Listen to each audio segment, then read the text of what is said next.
Hey everyone, Steven here, and welcome to episode number 16 of You Are Admirable. In this episode, we are interviewing Scott Lease. Now, Scott has not only been a philanthropic force throughout Bozeman, he was also my next door neighbor growing up here. We start off the interview with him telling us a little bit about his childhood. So ready or not, here we go.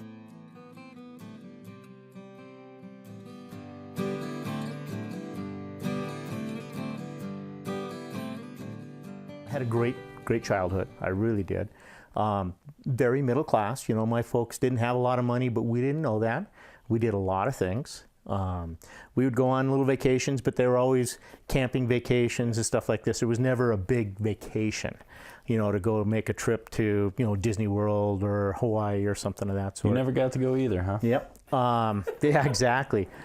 But we did a lot of really cool things and built several homes, and as kids were able to learn how to do some of that and become, you know, self-sufficient, you know. And I remember chopping firewood and cutting firewood with my dad from the time I was a little guy. In fact, the first car I bought before I had a driver's license, I paid for chopping firewood $5 a cord.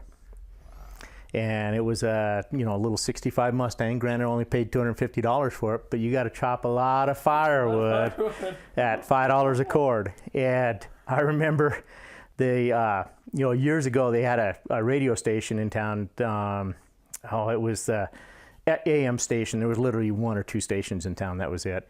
And they would have a online or on the radio garage sale every Sunday afternoon or whatever it was. And I remember my folks would listen to it once in a while, and there was a guy that was on there, and he had 2 axes for sale. And I bought both axes for like $8. And one of them needed a handle, and I still to this day have those axes, and one of them is a double-bitted axe, and that became my favorite. And I would go around the neighborhood and I would chop firewood for people at $5 a cord. So what's a cord? Cord is 4 foot by 4 foot by 8 foot. Okay. So that's a lot of firewood. And so they would be all cut up. You know, people would cut it up themselves, but then chopping was another thing. Yeah. And of course, we lived out past Four Corners along the Gallatin River, and a lot of people had cottonwood.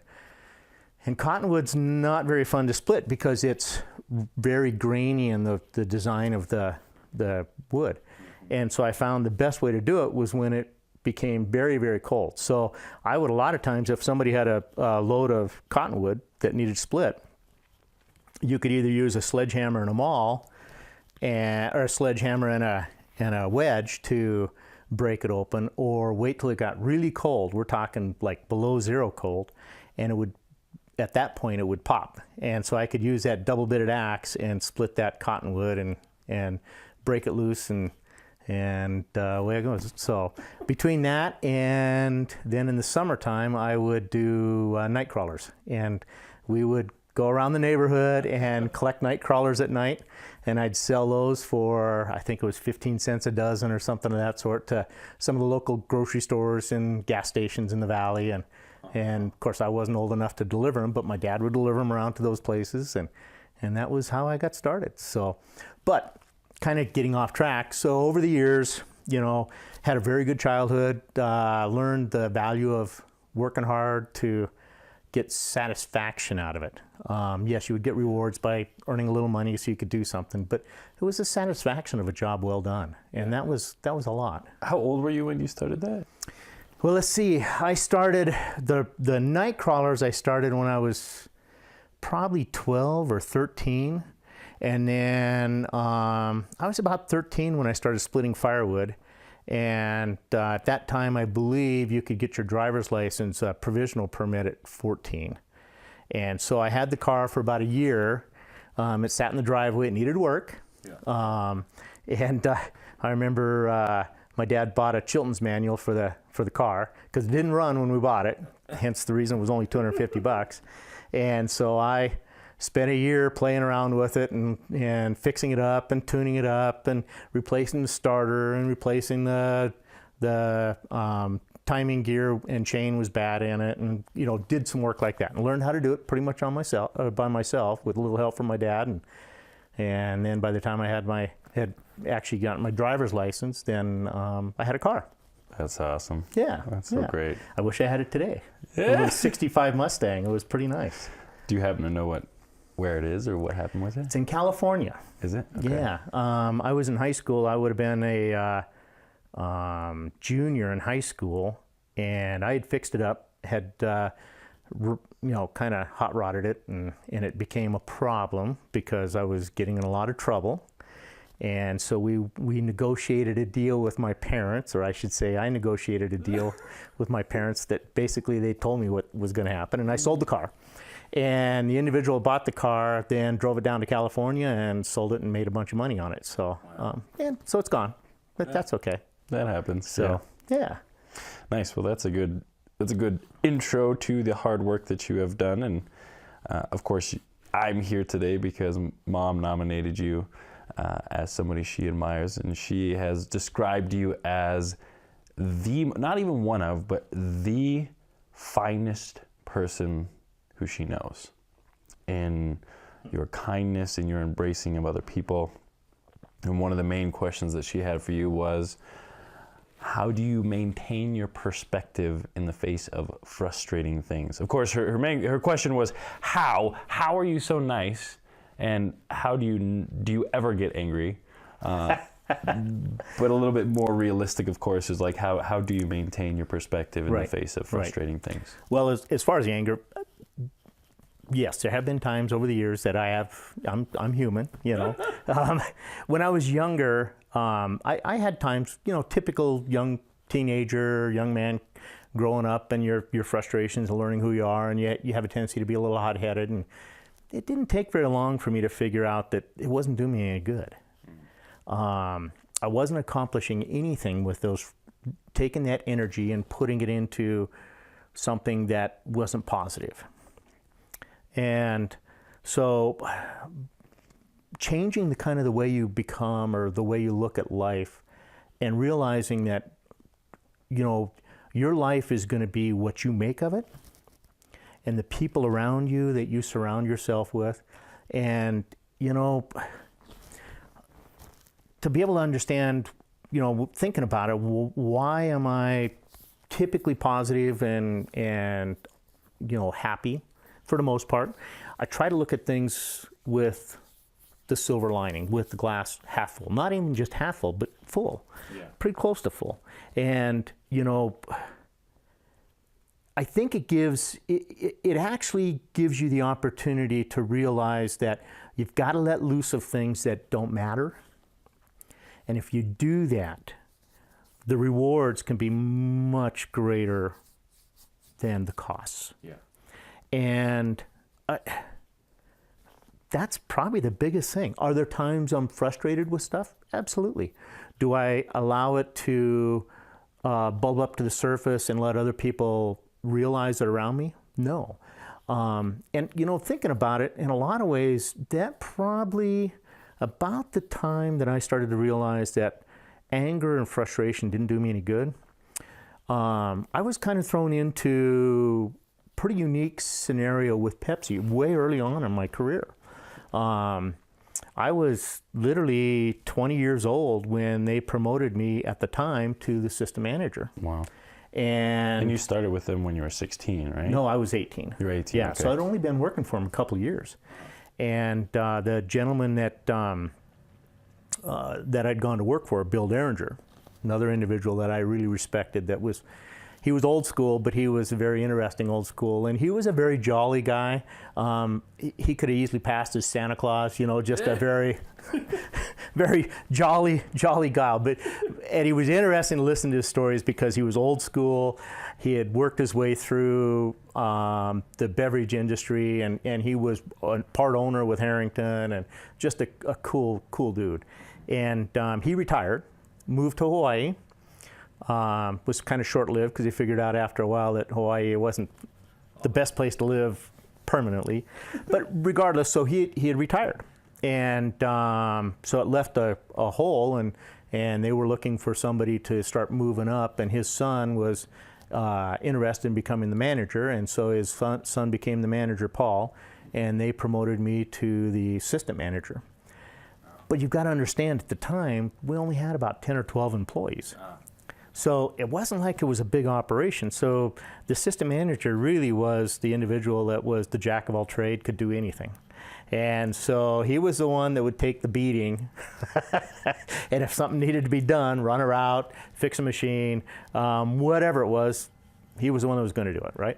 And but it gave me a really good opportunity to realize that I had to portray myself as a positive individual and portray myself as somebody that knew what I was doing, even when I didn't fully understand what I was doing inside, and maybe scared to death, because every single individual that worked under me when I was 20 years old was older than me and had been in the business longer than me. And I really struggled with that for a long time. I would dodge any way I could when people were always asking me, how old are you?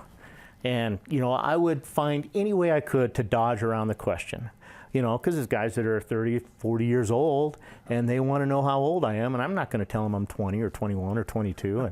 And I had planned on going on to university and getting a degree in engineering or something of that sort, but things kind of progressed with Pepsi, and next thing you know, here I am, What would you tell them? I would dodge it. I would say, oh, I'm in my 20s, and I would just leave it at that. But I wouldn't say I was 21, or I would find some way to maybe distract them and go on to another conversation. I would do anything I could to dodge discussing my age at that time. And it didn't help matters that I looked pretty young too. You still look pretty young. Yeah, well, thanks.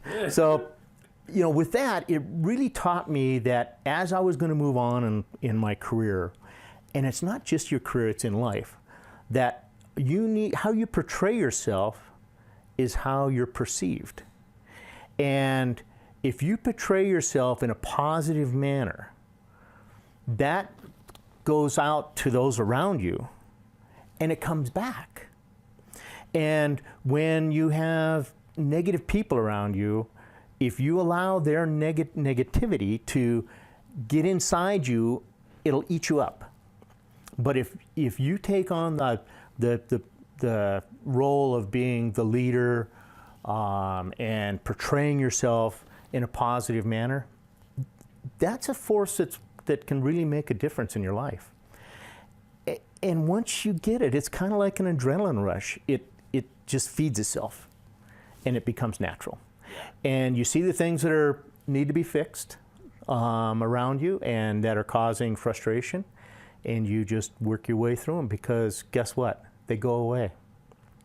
I've outlasted, so far, to date, I've outlasted every bad scenario that's come around me.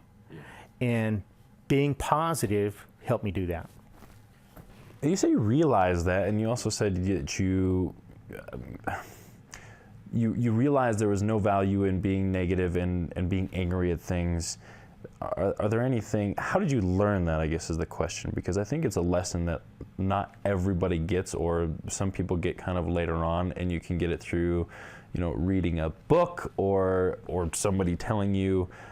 Is there anything that you can point to where there was some experience or some person or something you read that it was like, okay, this makes sense, and now the change is going to occur? I think it was a culmination of many things, okay?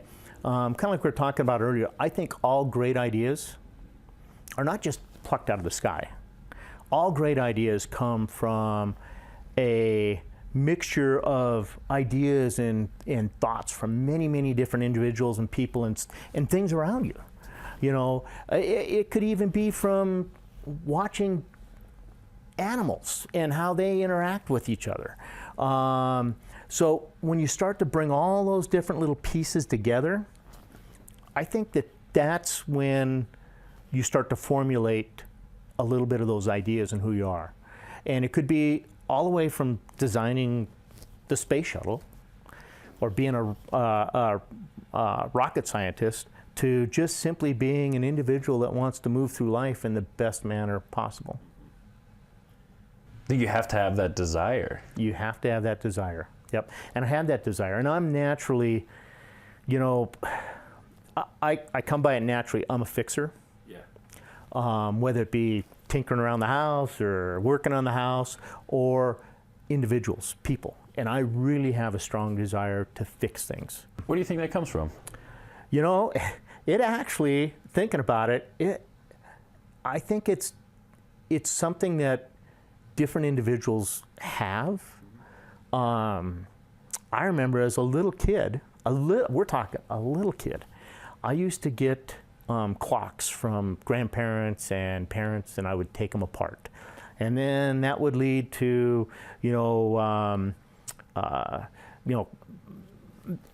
carving little wood things and creating stuff. And then, I'd get some satisfaction out of it. And I'm talking 4 or 5, 6 years old, real young age. I remember I had training wheels on my bicycle, and I was probably, we were still living out on Western Drive in Bozeman, so I was probably 5 or 6 years old. I think I was probably 6. And I, had the training wheels on the bike, and I remember I was riding one time on the street and got a little close to the edge of the road, and the training wheels didn't help, so I crashed. Handlebar came, hit me in the eye, I got a black eye, and I was all upset, and just a little kid. And I go home, and I wanted those training wheels off. And my mom told me, that's fine, we'll take them off when your dad comes home from work today. So I went out to the shop at 6 years old, and I found a couple wrenches, and I proceeded to take the bike apart, and I pulled my bike apart, took those training wheels off, and before my dad got home that night, I was riding the bicycle. Yeah. So you get a little satisfaction out of something like that, and it starts to feed you, right? And then that led into, I used to love to take little engines apart. By the time I was 10, 11 years old, tinker around in the shop, help my dad all the time. I got to lend a lot of it to him in that he taught me the value of taking care of things, whether it was his cars. You go back in the 60s when this was taking place, you tinkered on a car. And you learned how to tune it up and how to set the points, and you did your own oil changes and changed your own air filters, and did a little bit of everything on those cars. And I learned the value of doing that and the satisfaction you could get out of it at a real young age. And so it started off fixing. I think that mentally, when you're really young, most people only have the capacity to be able to understand physical things. You don't necessarily have the capacity yet. You haven't matured enough to understand emotional things. Yeah. Okay? So, this is kind of interesting for me because I've never really pondered this before. But thinking about it, my passion for being able to fix things, physical things, and seeing how I could make something out of nothing, or repair something so I could get some enjoyment out of it, the satisfaction I got out of that started to lend itself into, as I matured, into getting satisfaction out of helping fix things with people and things around me that were, individuals or whatever it might be. And then that turned into problem solving and management style and fixing things and looking for ways to make the business better. And so when you think about it, that's probably where it all started. And then from there, it just grows. Yeah. Huh. I just had a little, good, thanks. You made me Yeah, kind of of realize that there was something there. And maybe that's because I've struggled with, how do I do that with my grandchildren?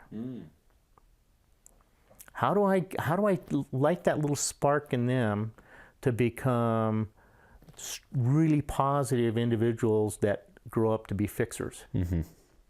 So you think, I guess the question that goes from that is, you think that's something that's taught and learned? Do you think that there's an aspect of it that's just inherent? I think a little bit of both. I think that you've got to have a little bit of that ability to be able to look at things in a different manner and fix them, repair them, especially when it comes to physical objects.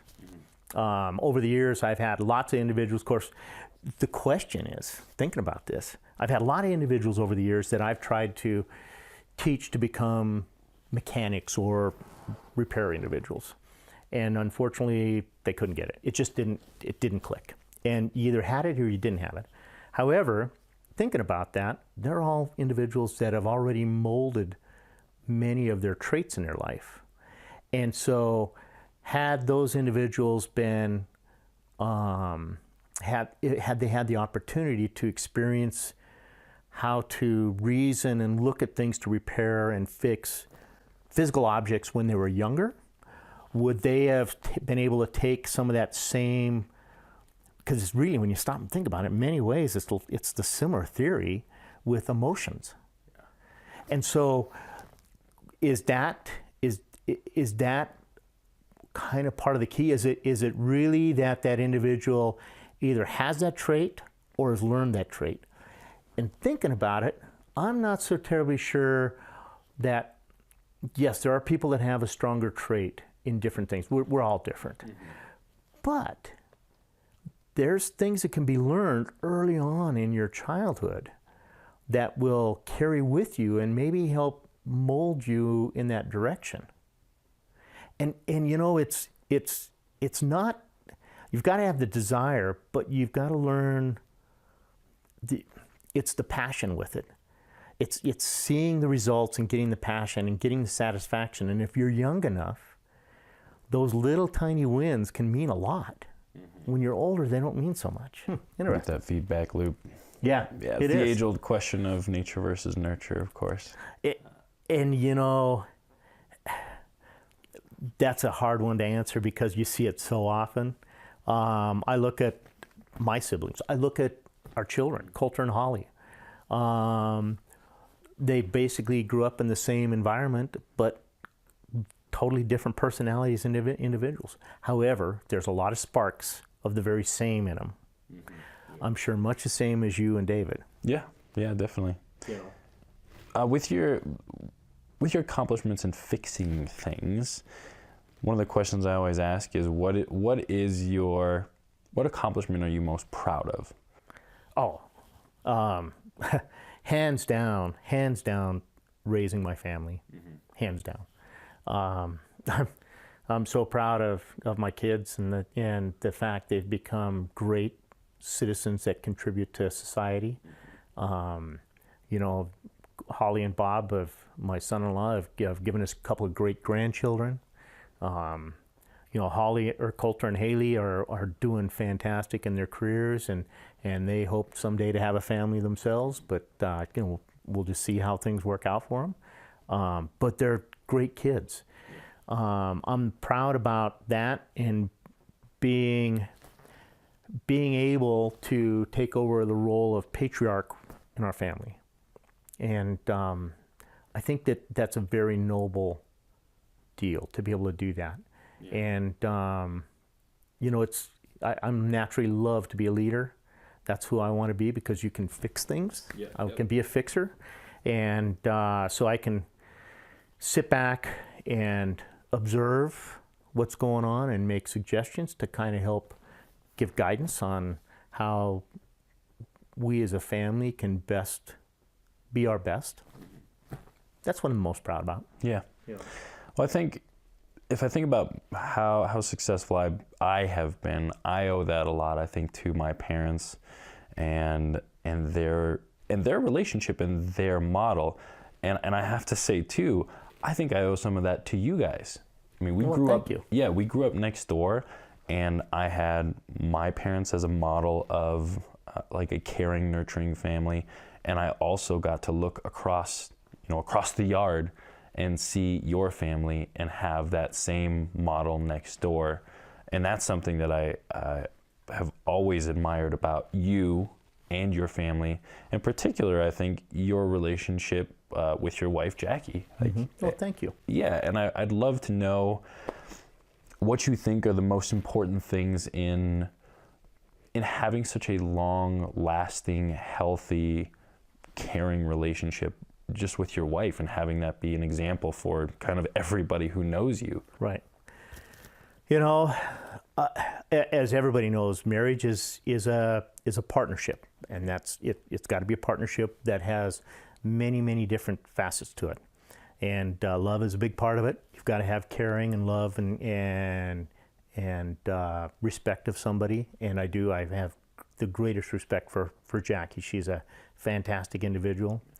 And you've got to have understanding. You've got to realize that you're going to have moments when you disagree. You're going to have good times, you're going to have bad times, you know, and you work your way through those. Kind of like I said earlier, I've outlasted every bad scenario that's come around in my life because I've just refused to let it get under my skin. And much the same with marriage. You're going to have times when, you know, whether it be, you know, financial situations or, you know, disagreements on how to raise your children, because you have some of that, you know.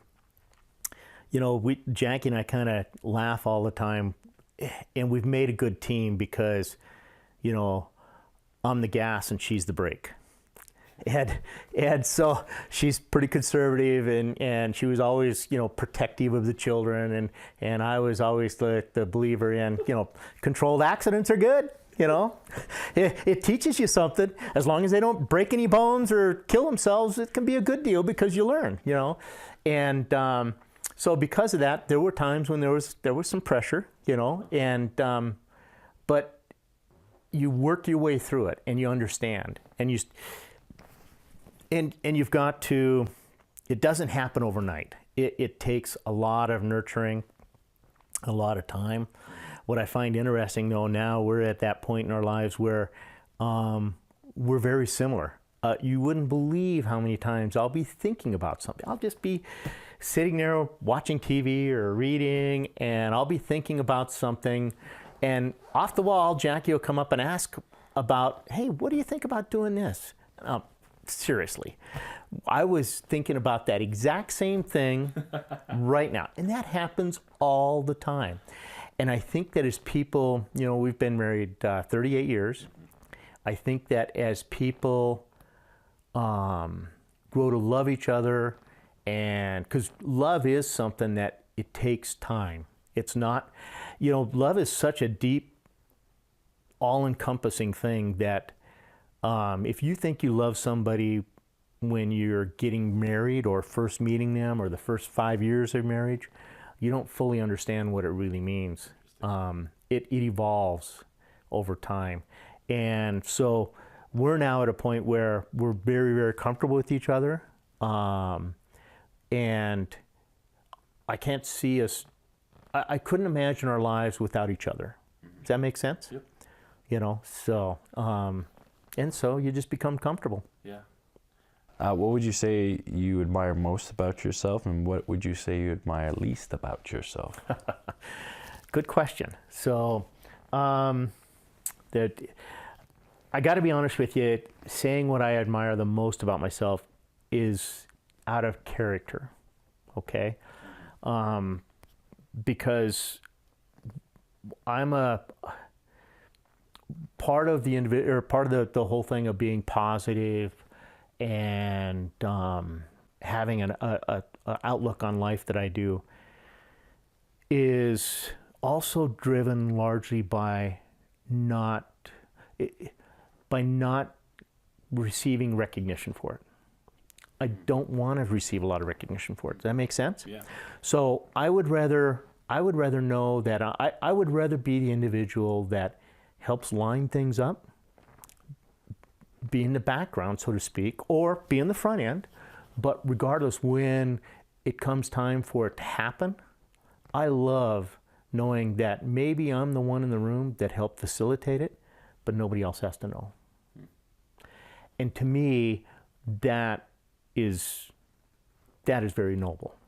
And that's something that was taught to me by many different individuals, and one of them was Don Harrington. I think I mentioned it, you know, that I watched him, that an individual that, in my opinion, I couldn't quantify this, but I pretty much guarantee it, gave more to the state of Montana high school or school children, than any other single individual around, and he doesn't want anybody to know about it.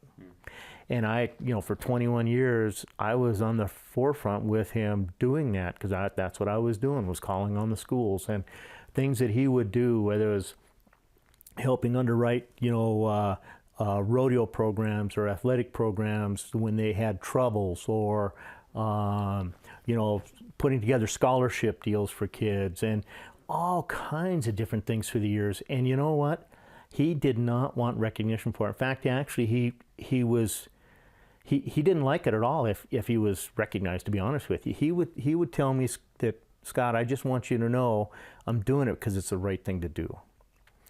And, way early in my career, I remember I was just, humping cases and delivering product around and stuff like this. I really wasn't. It was before I was in any type of supervisor or management positions. And I'd gone to graduation up at MSU.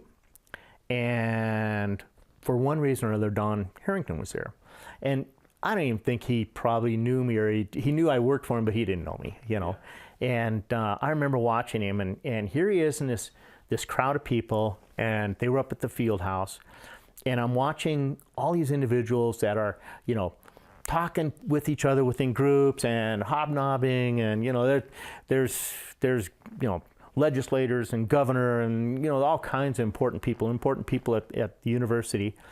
And here comes Don Harrington. He comes walking down the aisle, and there was a young man in a wheelchair sitting there kind of by himself. And Don Harrington sat down next to him and was talking to him and having a conversation. And I was looking at that going, here's an individual that could talk to the president of the university, to the governor, anybody. He's a very, very important person in many respects. But he takes the time to stop and talk to that young man. And I thought, that's somebody that I want to be.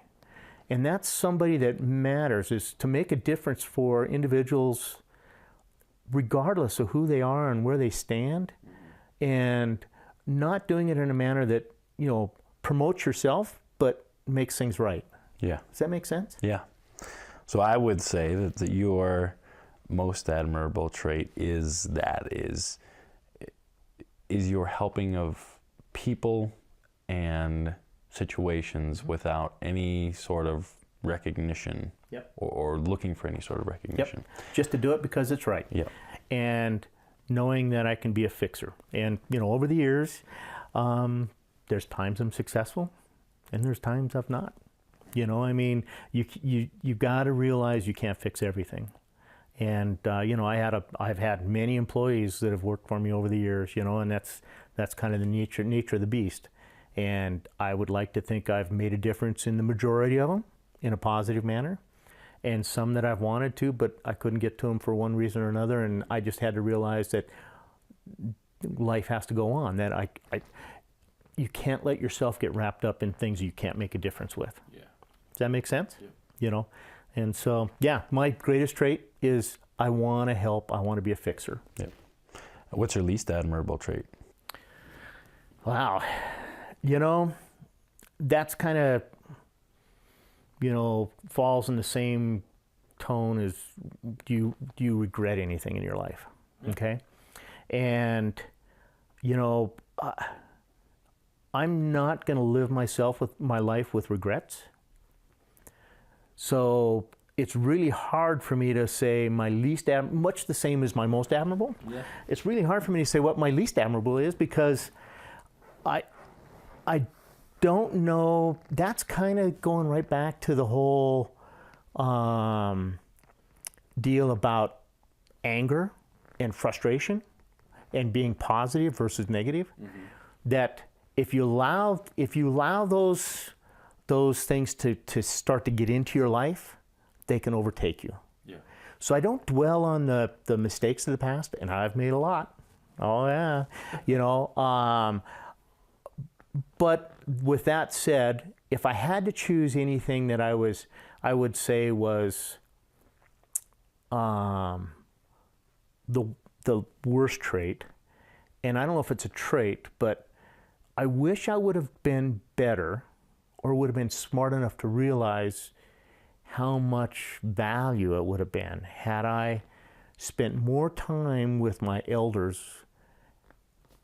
when I started to become, and you know, the sad thing is your life gets in the way. You get busy, you're trying to raise your family and do things. But I look back at what I missed in understanding my grandparents, even some of my great-grandparents, and adopted grandparents that were part of my life, or individuals who were part of my life that are no longer with us. And what a waste to have missed out on those opportunities. So if you want to call it a trait or not, I think that we all get wrapped up, and I know I did. I got wrapped up in just the day-by-day work, raising your family, and not stopping to look around at the things that were right there in front of me that could give me great value. Now, with that said, how I can make up for it is try to give that value to my children, my grandchildren. Yeah. I saw you took some OCD thing on Facebook. Are you OCD? Oh yeah, by far. Absolutely. Absolutely OCD. And it was really funny, you know, especially at work. And to be honest with you, I think that there's a lot of successful people are OCD. I think it really, it helps. I think that people that are OCD have a unique way of being able to multitask. However, it can get in the way too, because you can have a tendency to, you know, become distracted really easily. You know, but it was funny in the office. I would constantly be, you know, looking at other things or working, and it was a really bad trait.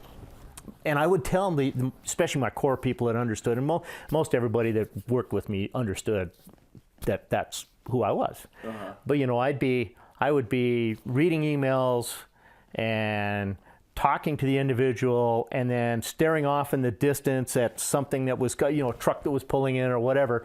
And it was really hard to keep focus on that conversation. You know, it's even like, well, we're talking here. There's not a lot of distractions around me, but I catch myself. I was looking just now. I mean, as sad as this looks, I looked over at those wine bottles. There's some wine bottles we picked up from Italy. Yeah. And I was like, those lines aren't even as far as the shadows. And I was thinking, so why is that? Why in the world would I even worry about that when I'm talking to you? So that's kind of part of that OCD. Does that make sense? Yeah. The same token, it can really help, like in our graphic design business. I'll see things that just will drive me nuts over a little stupid deal, but at the end of the day, it can make a difference. Yeah. You know, when you're laying out a wrap for a truck or a car, or laying out a graphic, that OCD comes in handy. Yeah, that'll make a difference. You said that your intention was to go to university, to go to college, and you went to a marketing school at the Pepsi management. With PCMI, yeah. Mm-hmm. So it was kind of an interesting time, and I was pretty fortunate to be able to get involved in this. So the beverage industry was evolving as far as the franchise system in the early 80s. And it was evolving because of the market changing. So it was really in the early 80s that large corporations were combining in grocery stores and restaurants and stuff like this. So the up and down the street stuff was kind of going away. And so some of these small regional grocers, or a prime example like Buttrey's, were being gobbled up by bigger grocery stores, by bigger chains. Walmart was starting to proliferate across the United States. I call it the homogenization of our country. You know, franchise restaurants, chain restaurants were starting to proliferate through the country. And so now all of a sudden things are changing in the world. When Pepsi would go to call, let's use Walmart as an example. They would go to Walmart to Bentonville, okay? So they can't have 500 and some different bottlers calling on them. So there's one representative from Pepsi-Cola, right? That individual will go in, they talk about some promotions and programs and stuff like this and lining out the year, and Walmart's going, great, I want to do that across the country. Let's go do it. Well, let me go talk to my 500 different individual business owners and see if we can get them all to agree. Almost impossible. So that created a scenario with both Pepsi and Coke and many other companies to start buying up the small independent little distributors and franchises and stuff like this. Well, along with that, there was a lot of bottlers that were moving into their third and fourth generation family business that were good bottlers, and unfortunately Pepsi needed a way to be able to reach out to those bottlers and start having them think the same way that they wanted the nation to go. So the individuals or the individual bottlers that they could buy up, they would buy up and have them become corporate owned. And then the individual bottlers that they were not able to buy up or didn't want to buy up for one reason or another, they wanted to give them the ability to do things the Pepsi way and start to create a very one voice, everybody heading the same direction. Okay, so they created PCMI, Pepsi-Cola Management Institute, and it was really designed largely for family members that were second, third generation, their kids coming up to take these, or young people, to be able to take these courses and understand the Pepsi way. And it was everything, it was basically business classes. And when I first started, I'd get once every couple, 2 or 3 weeks, beta tapes. Remember the big old beta tapes? And we had a beta machine. We're talking pre-VHS, right? And I would get those along with workbooks. So it was, pre-internet. So it was basically just like doing online university. So I would get workbooks and I would get the videotapes, and then every quarter we would travel somewhere in the country to a location, and then there would be a group of us and we would have classes, and we would go through role-playing deals and all the stuff that goes with it. And there were different segments of it, and that lasted about 5 years. And so I took those classes for about 5 years until about 1984, about the time that Coulter and Hawley were coming along, and then graduated from PCMI. So it took me about 5 years to graduate from PCMI, and it taught me everything from P&Ls to marketing to management skills to the whole gamut of how you're going to run a business. Yeah.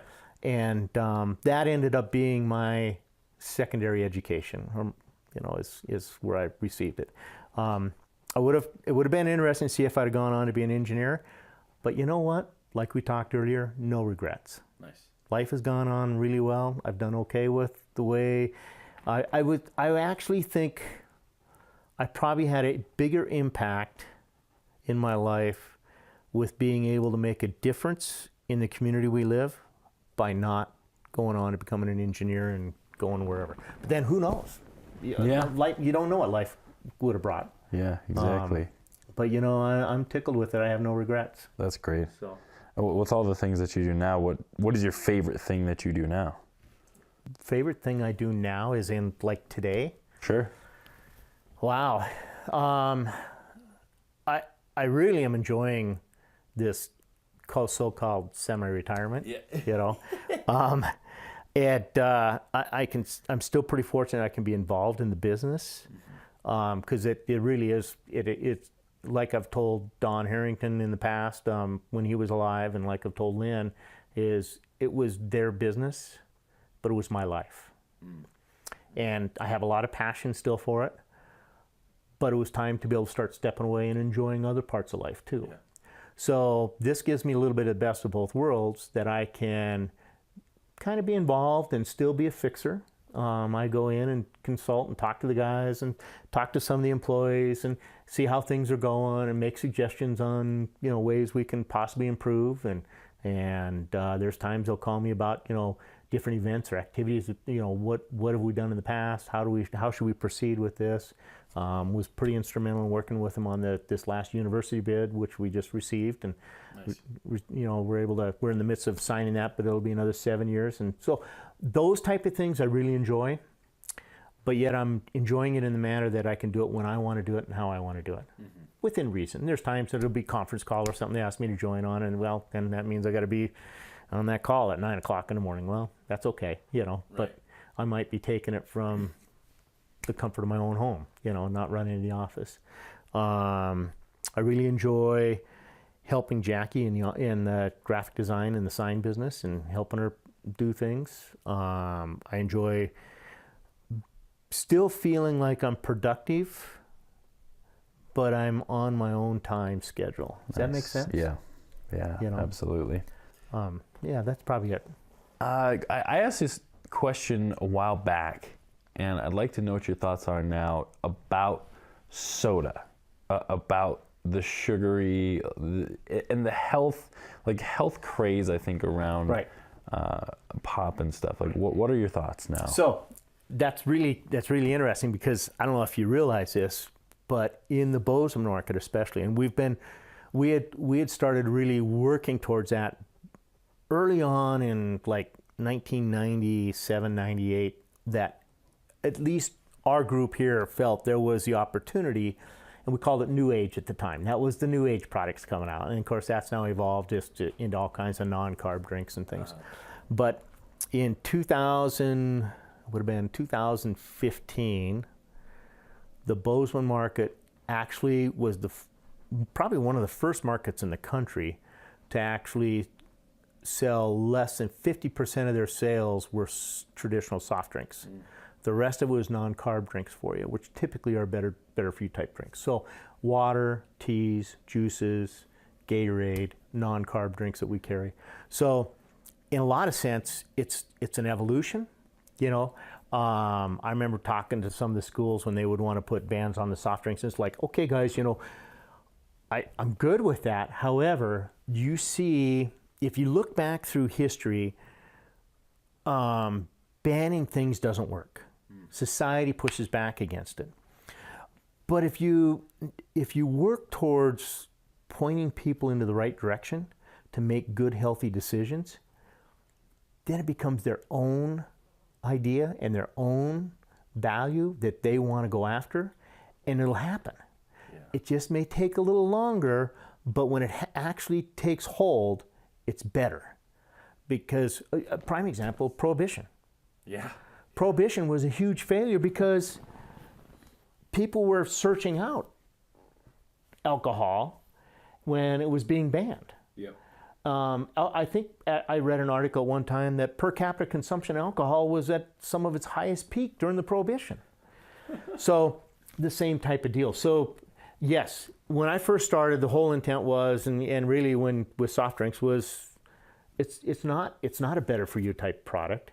It's not a healthier for you type product. It's supposed to be a treat. It's supposed to be an opportunity to be able to have a little bit of a break. Yeah.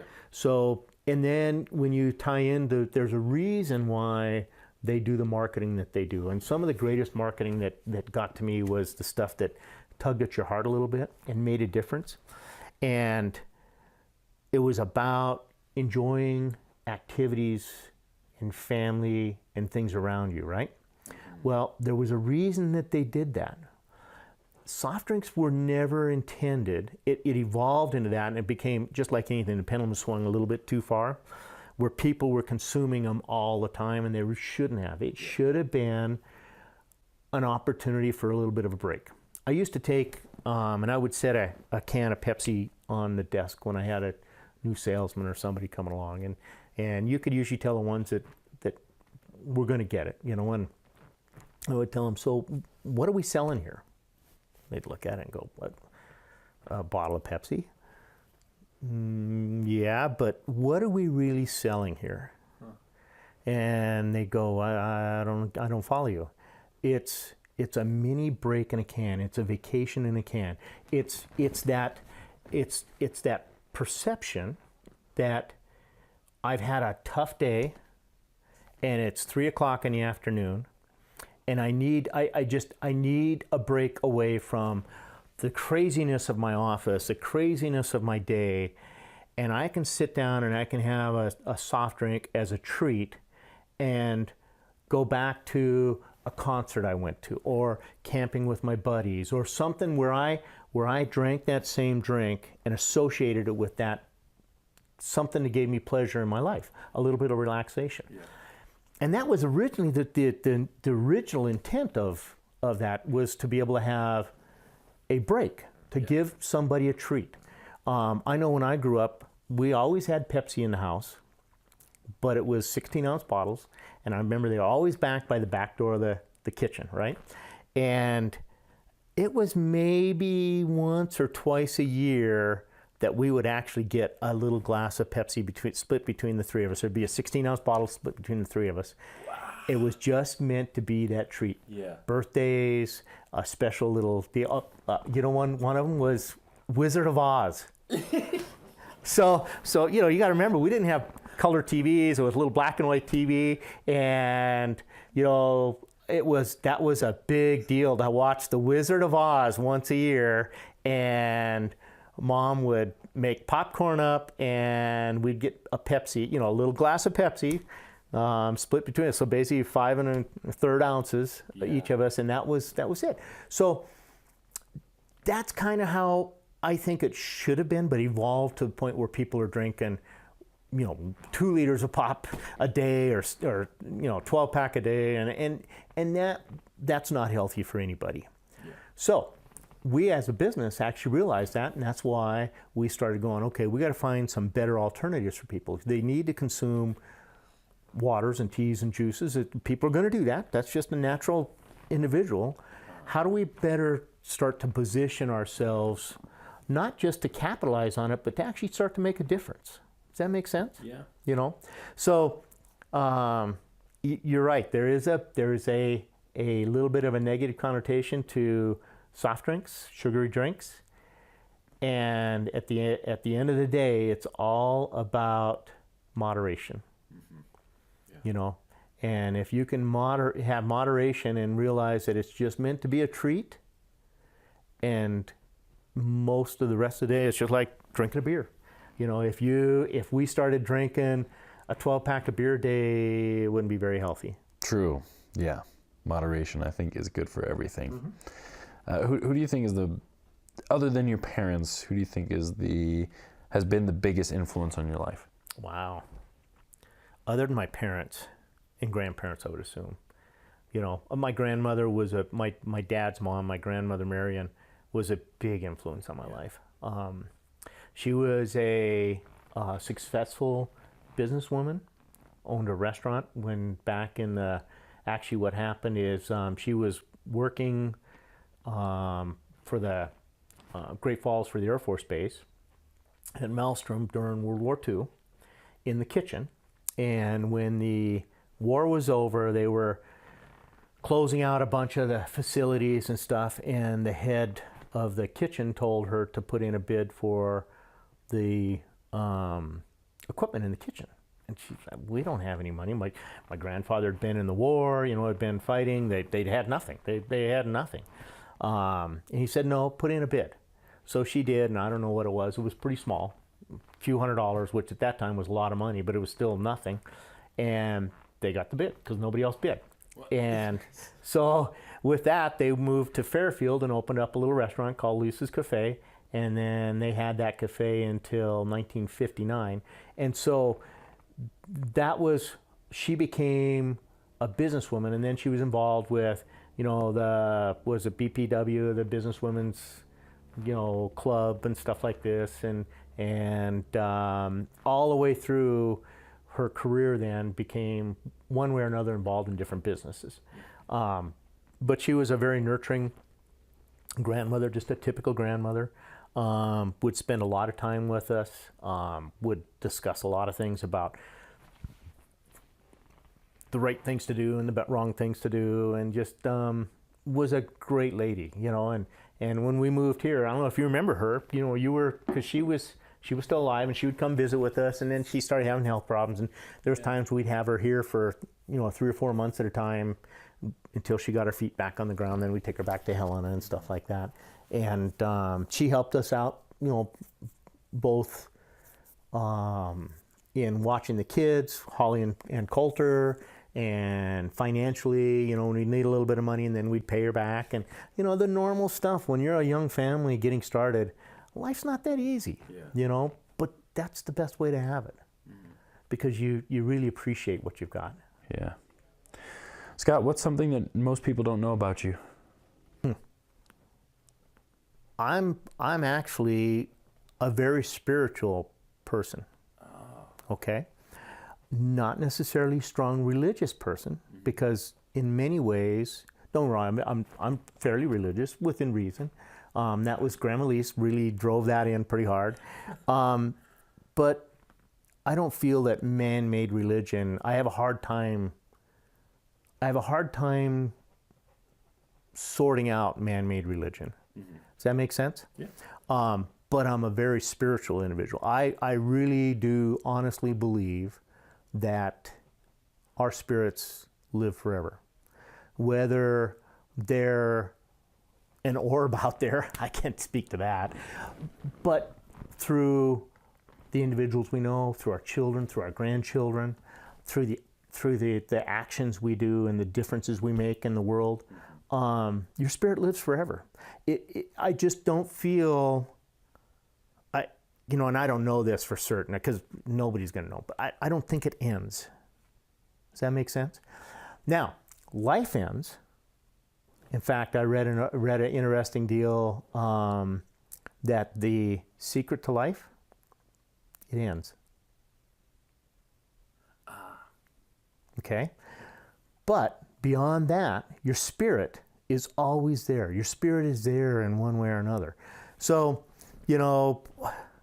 I just find that that's something, and most people probably wouldn't know that necessarily about me, that I'm really, really pretty spiritual. I feel real. And I think that's helped me with my positive outlook on life too, I know that even though life ends, what you do and your spirit lives on through others. Does that make sense? Yeah. Where were you reading that? Reading what? You said you read recently. Oh. Well, it's been quite a while ago that life ends. Yeah. I don't even remember where. I'm always picking up and reading different things here in bits and parts, and I love to read magazines, and I'll read a few books here and there. And I picked it up from somewhere, and I can't remember what, but I thought, wow, that makes sense. What kind of books and magazines do you prefer then? I am definitely I like techie magazines. I like popular mechanics. I have popular mechanic magazines going all the way back to when they were the little half-size ones in the 70s, okay? Love popular mechanics. I love Men's Journal. I'm not big on like Sports Illustrated and stuff like that necessarily, but outdoor sports. So, oh shoot, I'm drawing a blank here. Basically, Traveler, or what's the one, is it Men's Journal? Yeah, Men's Journal is another one that I like.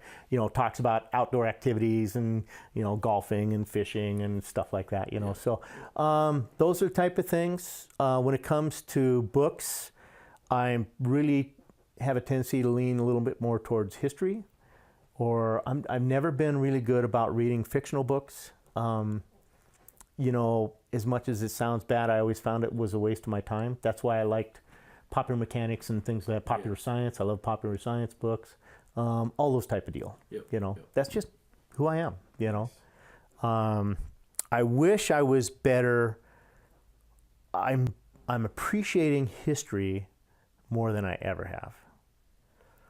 And if you stop and think about it, that kind of comes back to that whole thing of being spiritual and realizing your spirit lives on, and when you start to understand, I really, as I get older, I really start to value the importance of heritage and history and where you came from, to understand where you need to go and maybe where your children and grandchildren need to go. So that's one of them. Got one other one that you probably wouldn't think, but I get pretty emotional when I read articles or hear stories or watch a show about ordinary individuals doing extraordinary things. And more often than not, it's not about great things. It's about things that make a difference. and they'll just eat me up, you know, and just even talking about it kind of gets me a little bit. Those are things that to me matter in life. Do you have a great example? You know what? Just a little one, okay? And this is stupid, but just last night we were watching America's Got Talent, okay? We were eating dinner and watching America's Got Talent on the deck. And there was this little 5-year-old girl came out. And, oh, I'm sorry, no, it wasn't a 5-year-old, it was a 13-year-old. A 13-year-old girl came out, and she was really kind of mousy and quiet.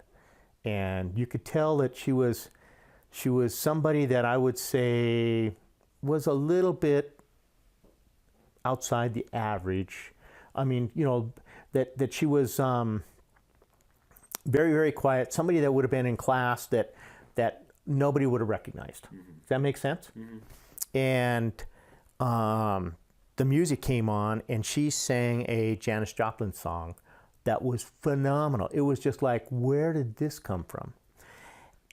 And as small as that was, to me, that was really cool, that you could take somebody that was just a very ordinary individual, that was just somebody, I'm sure most of the kids in her class just kind of pass her by. And she has a talent that is phenomenal.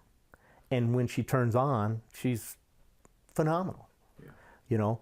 Then from there, it's just all kinds of different scenarios, or, you know, things where you see extraordinary, ordinary people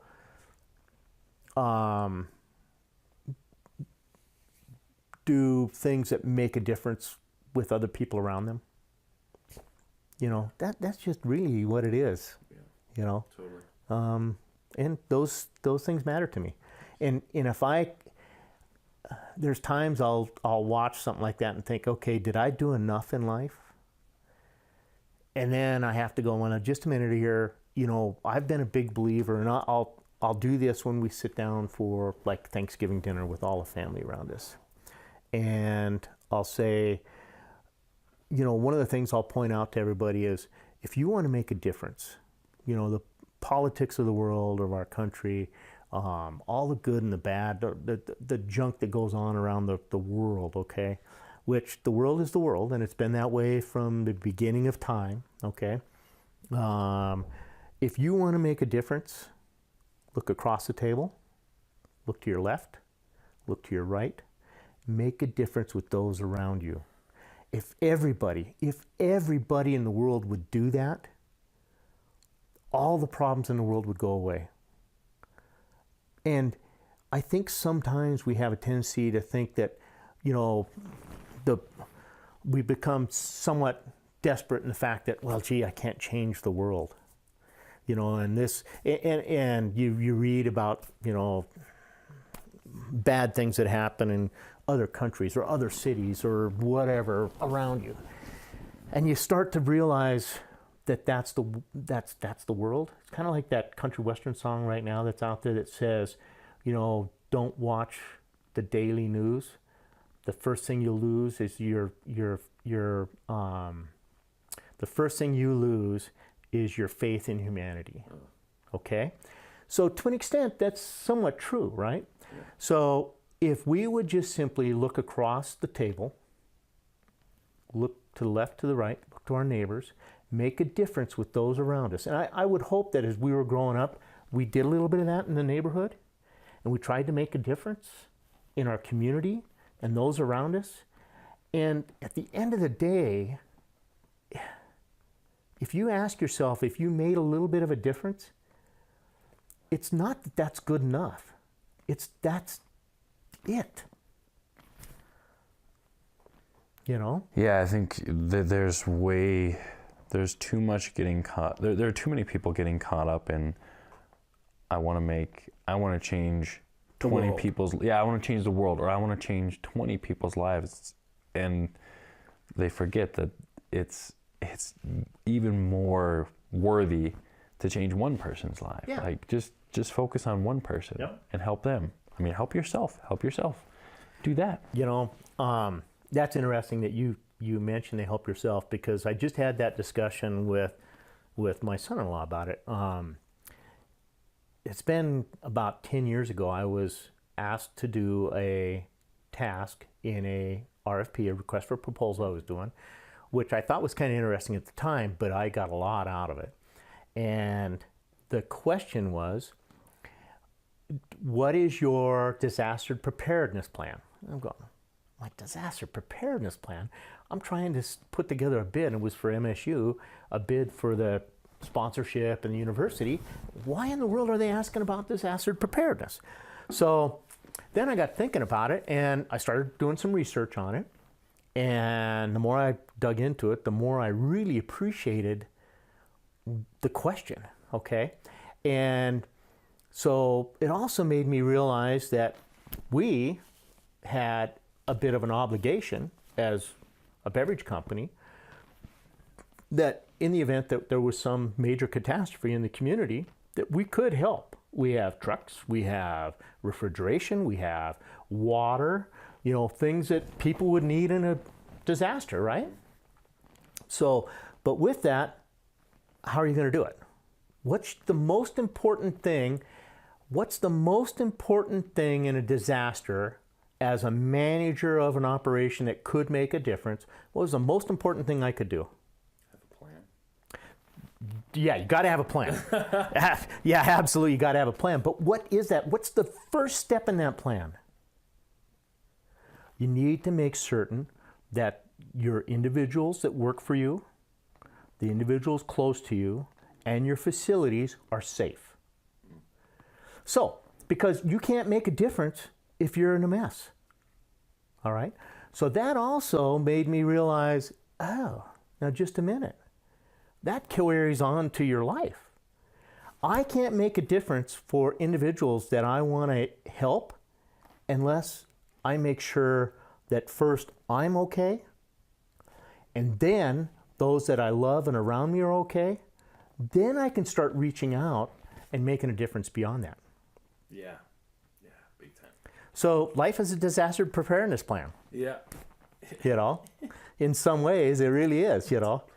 So that was one thing then, and I took away from that. It was kind of interesting. It's funny how things in life, you'll have questions asked of you and you'll go, this doesn't make any sense.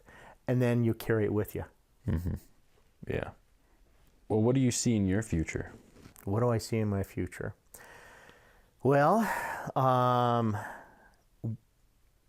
Jackie and I plan to continue with our little sign venture and keep us busy doing that. I want to spend more time with the grandkids, doing some fun projects with them, doing a lot of camping, exploring around our state of Montana and taking them on some fun vacations and stuff like that.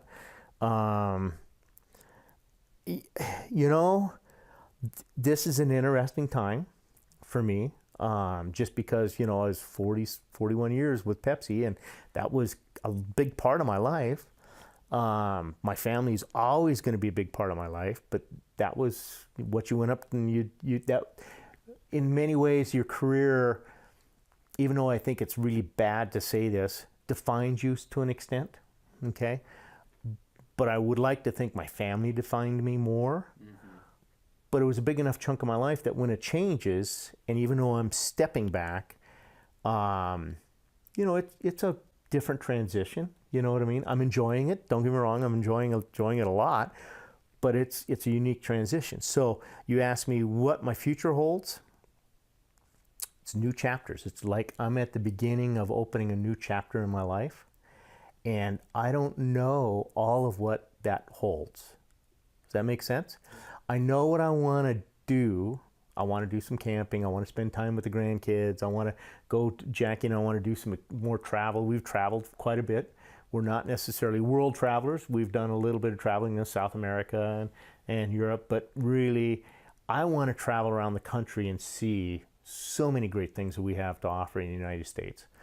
And I spent a lot of years when I was traveling around, specifically Montana with Pepsi, and it was always my philosophy, if I could be home by midnight, no matter where I was at, I would rather drive home and be home by midnight than spend the night in a hotel in Kalispell or whatever.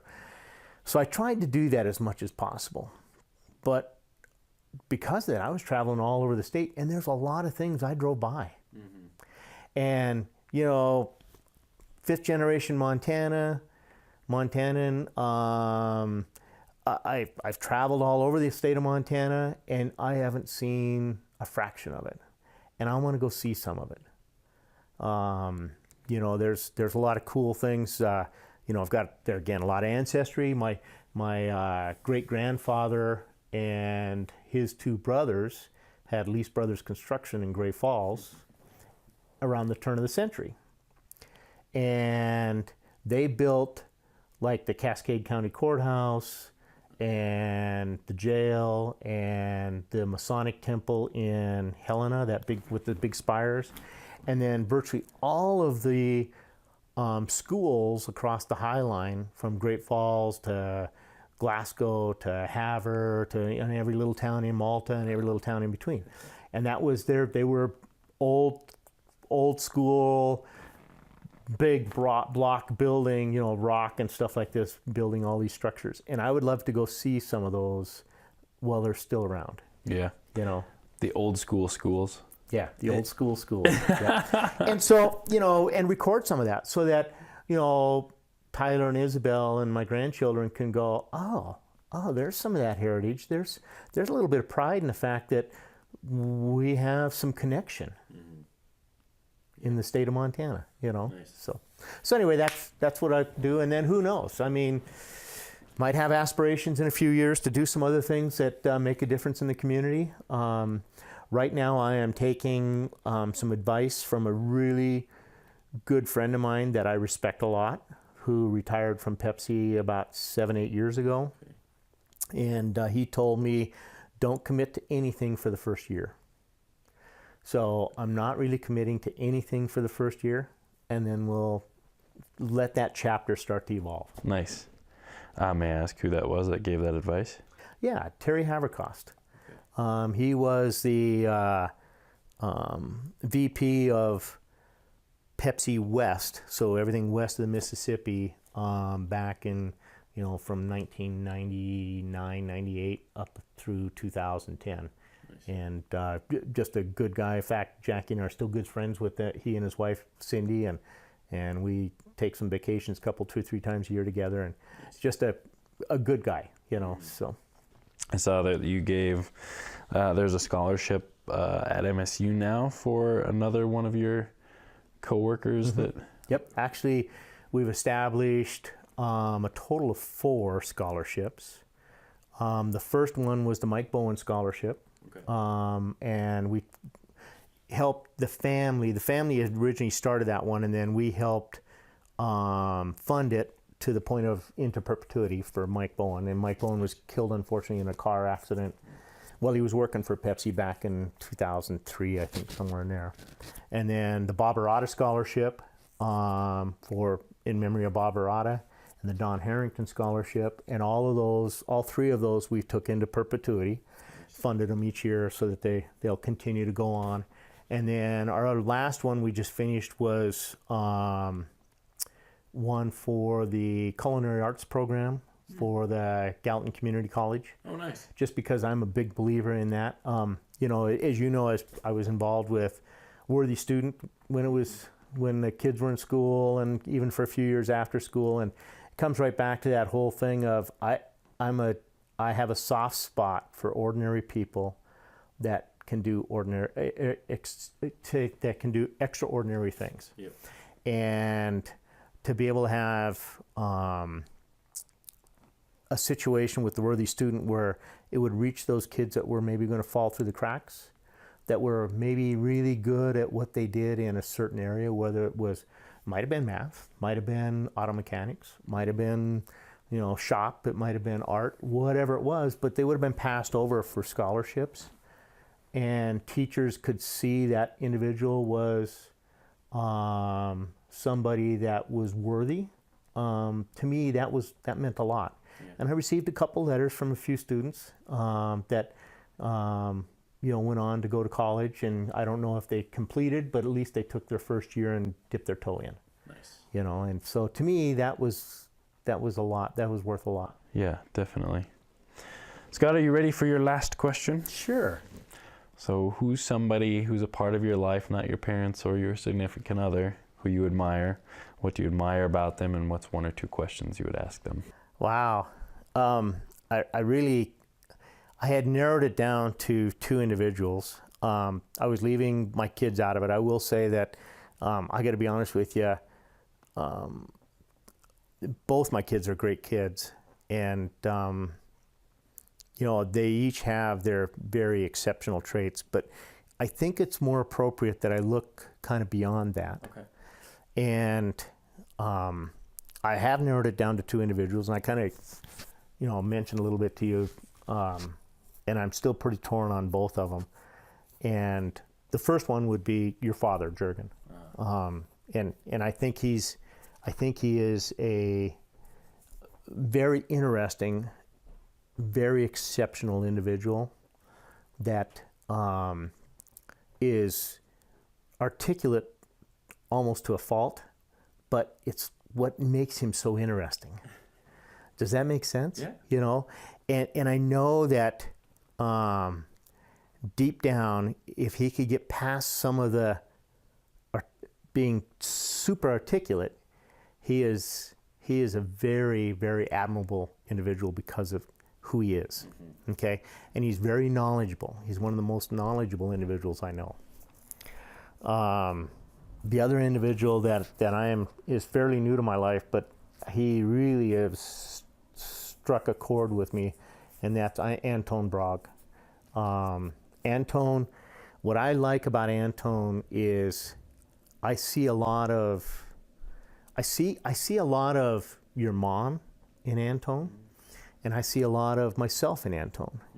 And I really think Anton is trying to make a difference. He's an individual that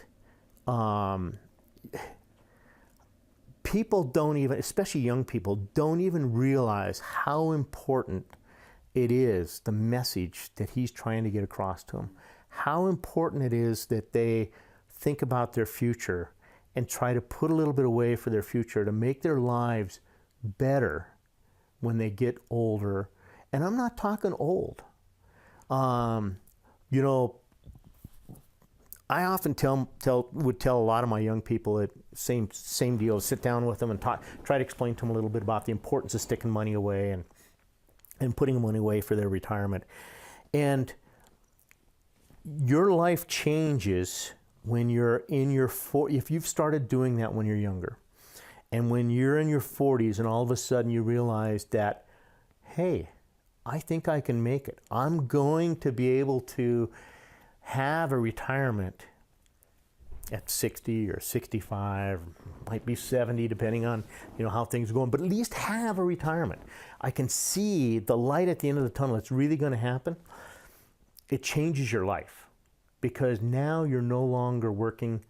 You're working because you got to pay your bills, but it relieves some of that pressure from not feeling strapped. Does that make sense? That you're going to be able to achieve that goal. You're going to have something to look forward to down the road. And that's an important message that is hard to get across to a lot of young people, because things are crazy and you're busy and you're paying bills and you're trying to get ahead a little bit, and you want that new car, or you want that new stereo, or you want the new phone, or you want this, or you want that. And I get it, but if you can just take a few moments and set a little aside. And Anton does a good job of sitting down and explaining that to people. And he's doing it I feel in a selfless manner, that he really does want to try and make a difference for the individuals, for his clients that he's working with. And because of that, and as you well know, it's not an easy thing. It's traveling all over the country to do it, and taking time away from his family and personal life to be able to spend time, and granted it's his business, but spend time trying to make a difference for individuals and have them see the opportunity that they can make a difference in their lives, that's pretty admirable. Yeah. And there's a lot of people that do that, but Antone does it with sincerity. And I got to hand it to him. I think at the end of the day, if I had to vote for anybody that I would choose as an admirable individual that I'm looking at today in my life, would be Antone. Nice. What's a question that you would ask? Actually, both of them, because I may. Yeah, because I really would like to see your father in there too. I really would. I think that, Jurgen, here's several different things I like about Jurgen. And these are things that you may or may not know, okay? Yes, he's very articulate in what he does, but he's also a very caring individual. And he's also an individual that comes from much of the same cloth as I am, that he had a good life as a child growing up, but it wasn't without, they struggled, and we struggled too. It was typical Montana life in the 60s. Montana family life in the 60s, and you worked hard, and you had to earn everything that you were going to get, and it created values in individuals that I think are I won't say lost today, but they're not as prevalent. Yeah. And because of that, I really respect Jurgen for where he came from and who he is. And I just see, I see something in him that I don't think everybody does all the time. And I think he's a very admirable person. I really do. And, yeah. If I could take some of my traits and some of his traits and put them in me, it would make me a better individual. Yeah. And so because of that, I would choose Jurgen for that purpose right there. So what question would you ask him? Okay, so what question would I ask him? Oh my gosh. I could be funny and ask things like, what's your secret to cooking a great steak? But no. Oh my gosh. I think that the biggest thing what I find interesting with Jurgen is he is, because he is so he's so German, just like my wife Jackie. I actually compare the two together all the time. I give him bad time, but I kid him pretty relentlessly about both of them being German, and I'm a little German too, but not to the extent they are.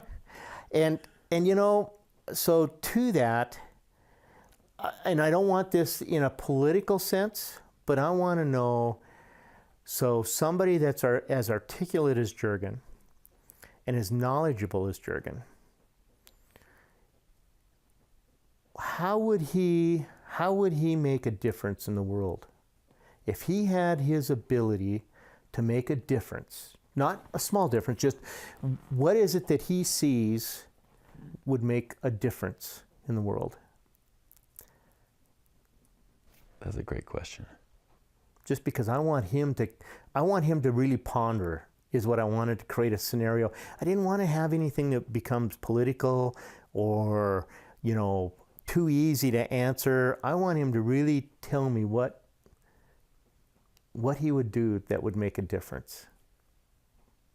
With his abilities. With his abilities. Oh, gosh. What a good question. All right, what question would you ask Antone? Oh my gosh, Antone. That's another one that, if I was going to ask Antone, what's the stock market going to look like in 5 years? No,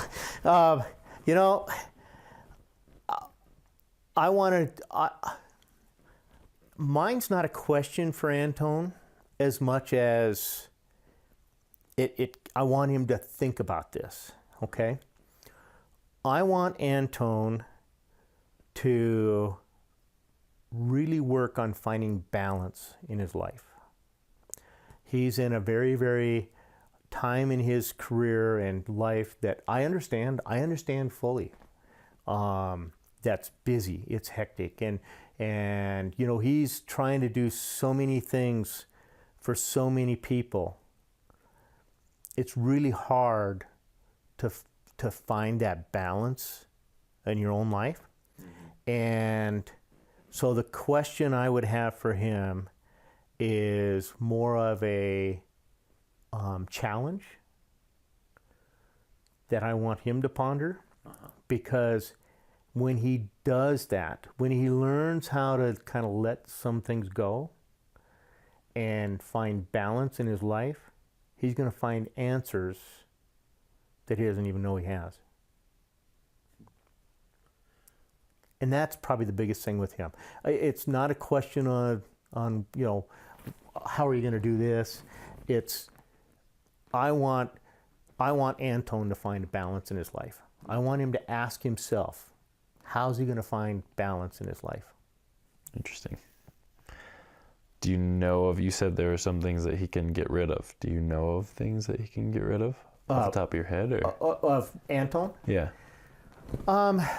It's not a matter of getting rid of. It's a matter of letting go. Okay? So sometimes you'll have things that you get wrapped up in as far as day-by-day business, family matters, you know, traffic situations. Traveling's not fun. I mean, you know, I remember when I first got started, I thought it was pretty cool. These guys I'd see would fly around the country and do things, until I had an opportunity to do a bunch of that for Pepsi back in the early 2000s. And I found out really quick that those guys that have those reward cards and stuff like this were Delta Airlines. They earn them. It's not fun.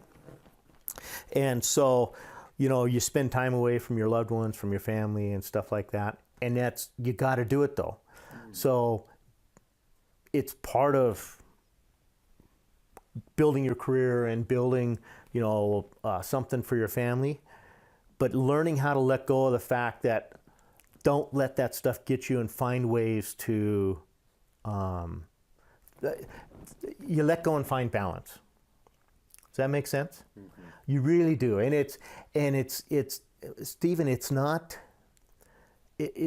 any physical thing. It's not saying I'm going to let go of this scenario or this situation. It's understanding that there's things in your life you cannot control. And if you can't control it, if you're not able to control it, don't dwell on it. Don't focus on the things you can't control. If you do that, then it eats you up. Yeah. And that comes right back to what I was talking about. You know, here I am trying to be a fixer again.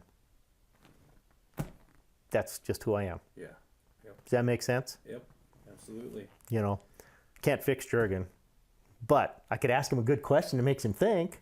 That's right. And I'm not able to fix Antone necessarily, but I can give him little tidbits.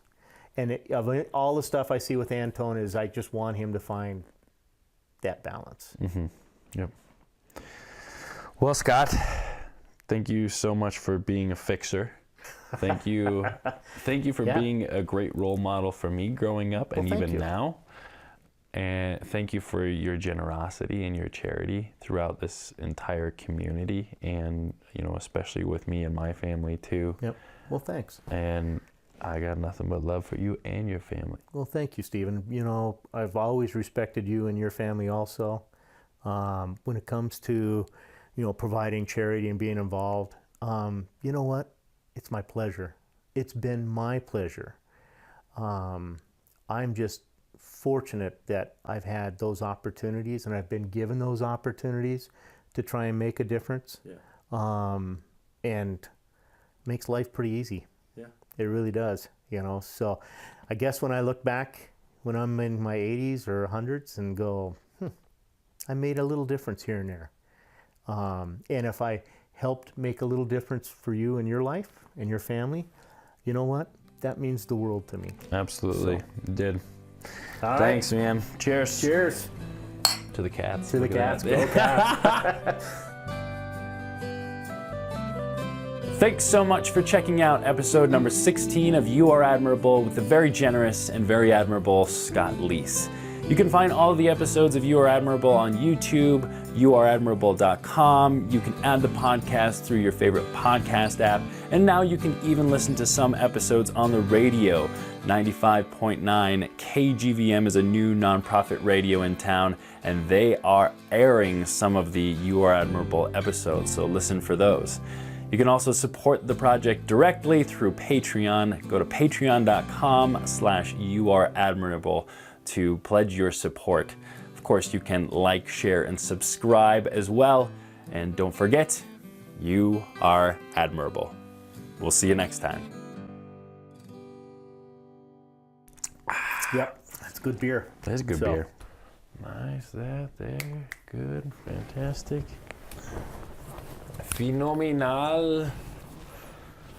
She said that make sure you bring up the point that one of your traits, I guess could have brought that up on traits, is I always ask, when I ask a question or I say something like an idea or whatever, I have a tendency to say, so does that make sense to you? Oh, I noticed that too. And I was like, really? And she said, yeah. She said, you always ask that. And, you know, when I think about it, it's in the context of wanting individuals to participate. And I am all about common sense. Does that make sense?